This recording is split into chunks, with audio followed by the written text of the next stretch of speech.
y'all doing today? This is just an odd topic that I just decided to do, and actually I'm doing this topic because I thought of the show The Jeffersons, and I feel like, and I pretty much know that the show The Jeffersons, it was basically uh, a mockery of Thomas Jefferson. And if y'all don't know who Thomas Jefferson is, he's one of the presidents we had. He's the third president that we had to serve. Um, he ended up getting with a woman by the name of Sally Hemmings. She was biracial. You know what I'm saying? Back in them times, even now, people say the I think 3% rule. So she was labeled as black. Even though she was biracial, but he um he had several kids with Sally Hemmings. You know what I'm saying? He had 6 kids with her, and it's a lot of black people still to this day, of course, that are related to him. It's a lot of us in different races probably that are related to Thomas Jefferson, other presidents, other people, of importance in the world or that have had leadership. So I'm just gonna go to some facts about Thomas Jefferson for y'all. You know what I'm saying? Hopefully y'all find this to be interesting. It's just they don't really put this information out here. But I'm gonna go ahead and just read about Thomas Jefferson, and then we're gonna go from there. We're gonna chop it up from there, and then I'm gonna show y'all, his black people. He got black people because even though Thomas Jefferson was a white man who had babies with her, he was 44 years old. She was only 14. Even though he had babies with her, if those children turn around and they continue to procreate with black people, they begin to be black people, dark as I am or darker, and they still related to Thomas Jefferson, the third president. So let me go ahead and read this for y'all. With 5 simple words in the Declaration of Independence, all men are created equal. Thomas Jefferson undid Aristotle's ancient formula, which had governed human affairs until 1776. Okay, from the hour of their birth, some men are marked out for subjection, others for rule. In this original draft of the Declaration, in soaring drama, fiery prose, Jefferson denounced the slave trade as the exmarkable commerce. This ambulance of horrors, a cruel war against human nature itself, violating its most sacred rights of life and liberties. As historian John Chester Miller put it, the illusion of Jefferson's structure on slavery and the slave trade would have committed the United States to abolition of slavery. And he felt like that too because his children were mixed. His children had black in them, so of course he gonna try to come up with a way to do things a little better than somebody that don't got a drop of black blood of relation. Okay, I wanted to get to the facts, but I'm gonna keep reading for y'all. That was the way it was interpreted by some of those who read it at the time as well. Massachusetts freed its slaves on the strength of the Declaration of Independence, weaving Jefferson's language into the state constitution of 1780. The meaning of all men sounded equally clear and so disturbing to the authors of the Constitution of 6 southern states that amended Jefferson's wording. All freemen, they wrote in their founding documents, are equal. The free men are equal. The authors of those state constitutions knew that what Jefferson meant and could not accept it. The Continental Congress ultimately struck the passage because South Carolina and Georgia, crying out for more slaves, would not abide shutting down the market. So Georgia and South Carolina, they wouldn't shut down the market, y'all. One cannot question the geniusness of Jefferson's liberal dreams, writes historian David Davis.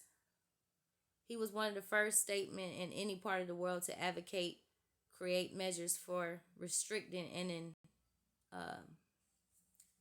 in indoctrinating Negro slavery. But in the 1790s, Davis continues the most remarkable thing about Jefferson stand on slavery in his immense silence. And later, Davis finds Jefferson's emancipation efforts virtually ceased somewhere in a short span of years during the 1780s and into the early 1790s. I'm sorry, y'all. From the 1780s to the 1790s, a transform came over Jefferson.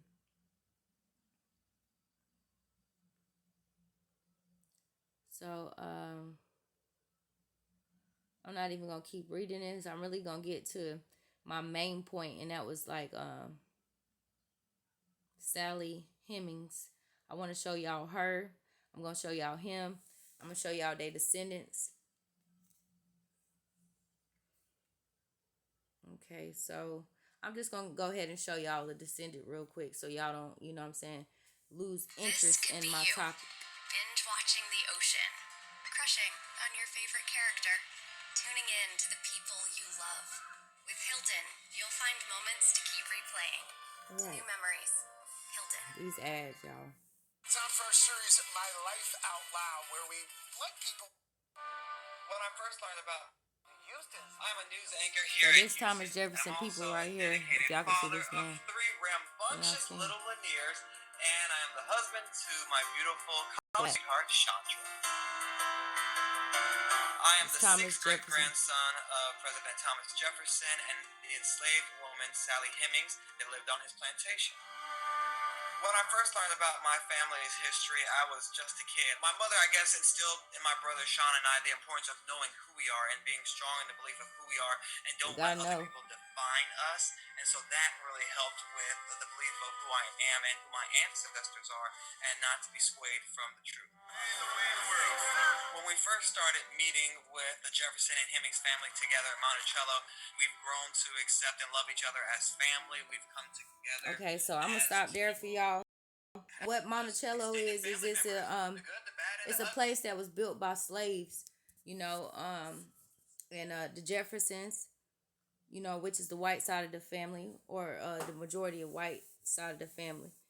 They a lot of them wanted to keep that land for themselves, and they, you know, they didn't want to share it, but they came to the conclusion, you know, that they are related. The Hemmings and the Jeffersons are related. The white and the black are related. You know what I'm saying?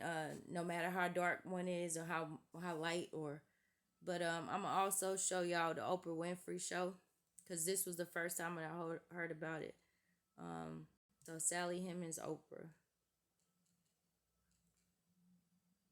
Hemmings, Thomas Jefferson. Okay, so this is also, I want to show y'all, this is a picture of Sally Hemmings. Sally Hemmings, a slave woman whose name will be forever linked to one of America's founding fathers. When 3-year-old Sally Hemmings arrived at Monticello as part of an inheritance for Thomas Jefferson, she could not have guessed the adventure her life would become.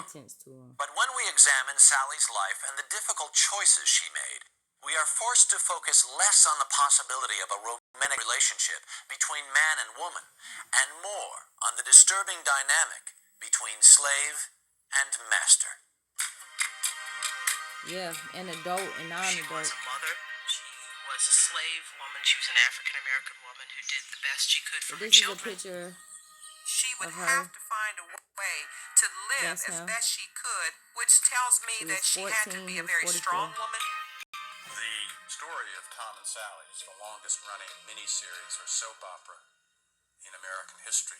Yeah, and they make it into a soap opera. But y'all look at this right here, though. This is an Oprah episode on it. It's the first time I heard about it. American president. Did they have children? New evidence says yes.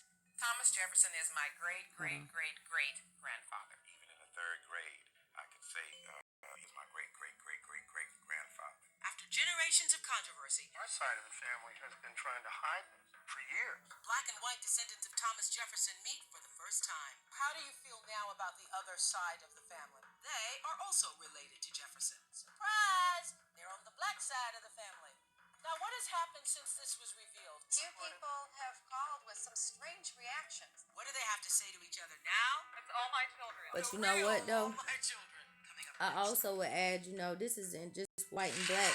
There's a lot of people that have full-blooded Native American in their family. They're dropped, but they have a full-blooded relative they're related to. All nationalities. And just because you got a drop, don't mean that that it stops. You got people that's full-blooded, something else. I think that this is going to be so interesting today. It's a story that's 200 years old that many people refused to believe. And now we know it's true. There are a lot of people who knew it was true all along or felt it was true. You all know Thomas Jefferson, right? Our third president and founding father. You see him every day on the front of a nickel. Every day. It turns out that he had at least one child and probably more with one of his slaves. And today, for the very first time, Thomas Jefferson's white relatives are going to meet his black relatives. Isn't that interesting?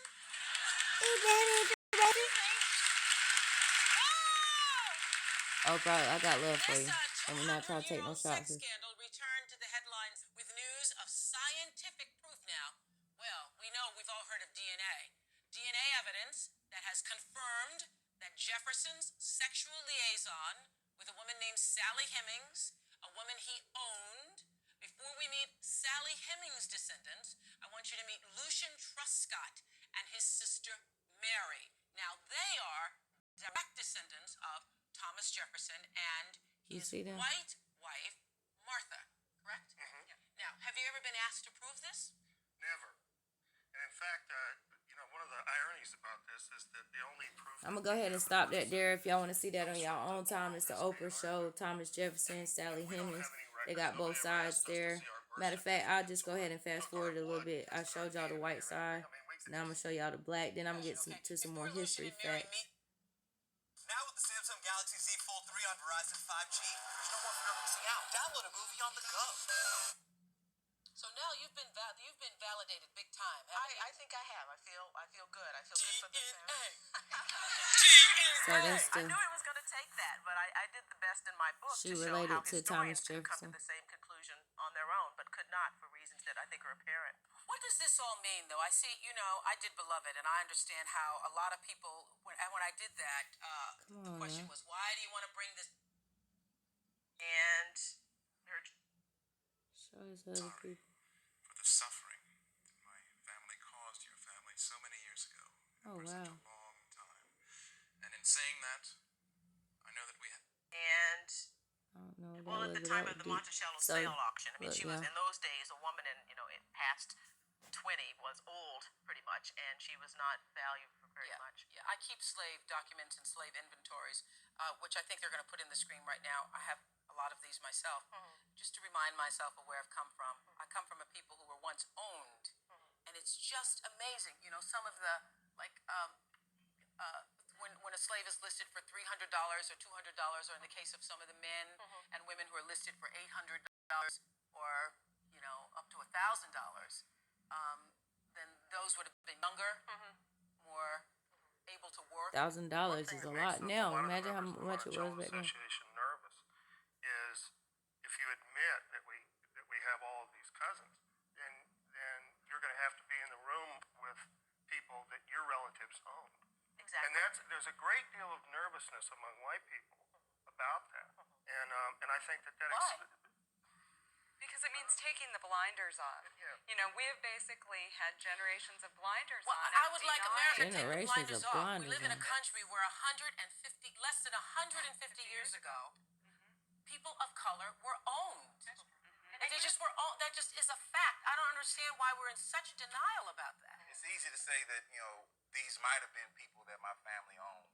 That's another But when you descendant come of face to Thomas face with Jefferson. someone that is That's definite his proof, sixth great you have to grandson. look your sins in the face, and no one wants to do that at all. Well, this is Michelle. Her family also maintained for 200 years that they are relatives of Thomas Jefferson. Yeah, a lot of folks. But they, because you said a lot of cousins coming out. All my children. All my children. The real all my children. Thomas Jefferson. But they've had a hard time convincing others, and the recent DNA test proved inconclusive for your side of the family. But what does that make you feel now? It makes me feel no less related to Thomas Jefferson and Sally Hemmings. We were 100% certain before the DNA testing came out and even afterwards. What's vindicating is that our story has been received and gotten widespread attention. Before, when I would tell people, as you had, as a child, when I was told that we were related, you would see this glare, and they'd say in their minds, but you're black. And how can that be? But we knew in our hearts and in our spirits that it's true. Daddy loved you guys because you're so open and you are forgiving and you're open and open-minded. But the folks who are not here are the ones who we have issue with, who we want to move as the Trescotts have. When we come back, Okay, so let me go to my facts, y'all. About, oh man, dang. Shoot, I need, no, because that was somebody else that they was apologizing. That was deep. I'm so sorry, y'all. Just bear with me. Yeah, that was deep. Somebody was getting ready to apologize for what had took place.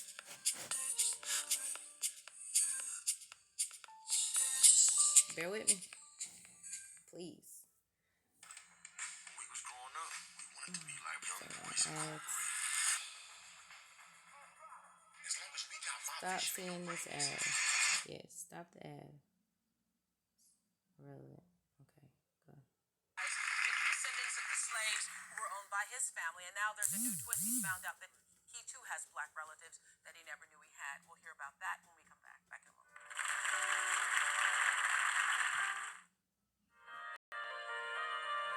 The news about Thomas Jefferson is no surprise to Ed Ball.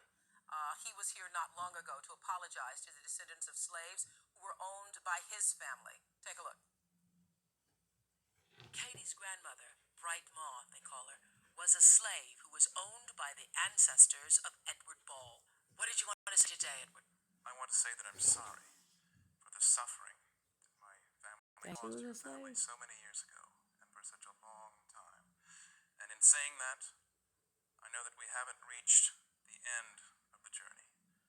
We haven't even come to the middle, but we might have just put our feet up on the path and taken the first small steps toward understanding.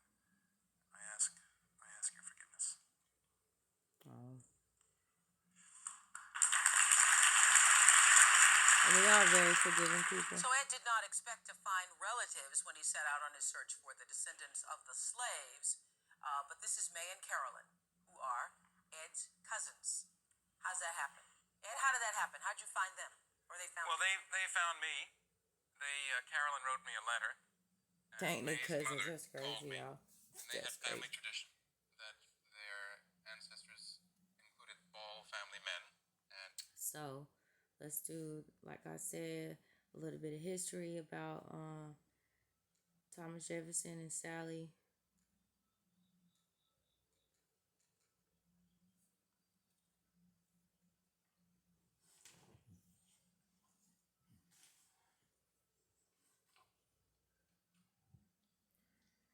Okay.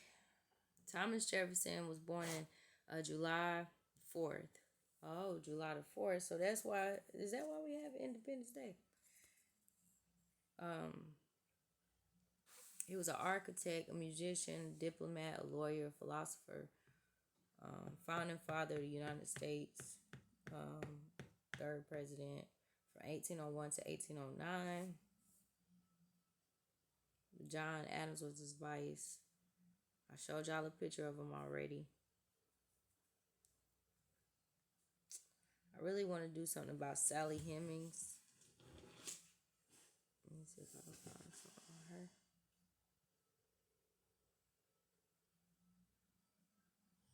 her. Okay, Jefferson, he had 600 slaves.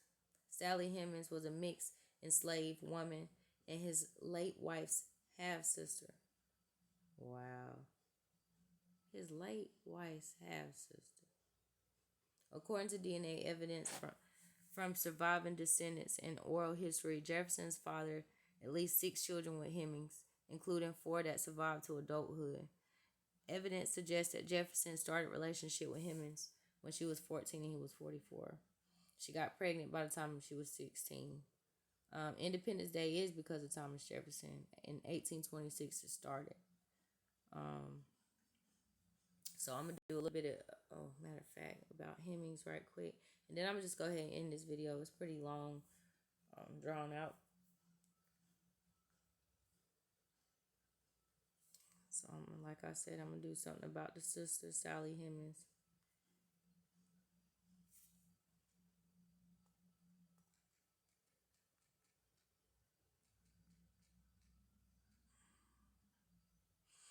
So this is a picture of Sally Hemings, y'all. That's her. So she was biracial slave, owned by Thomas Jefferson. She had multiple lines of evidence, including modern DNA analysis. She had a sexual relationship with him for years. They had 6 children together. She was born in Virginia in 1773. She died in Virginia in 1835. Her children were Easton Hemming, Madison Hemming, Harriet Hemming, and Beverly Hemmings. I may do videos on them. She has siblings: Martha Jefferson, James Hemming, John Hemming, Mary Hemmings. How did she have a sibling with the last name Jefferson though? That's weird. There's a lot of mixed blood out here. That's all I can say. Who is Madison Hemming? It's a lot of these names. Look at all these people. All these Hemming people.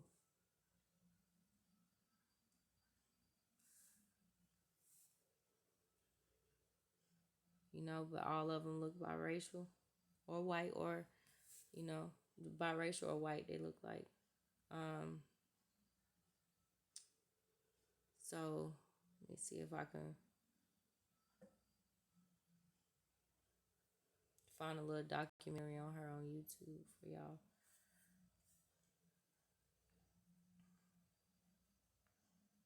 Thank y'all for bearing with me, those of you who are still here.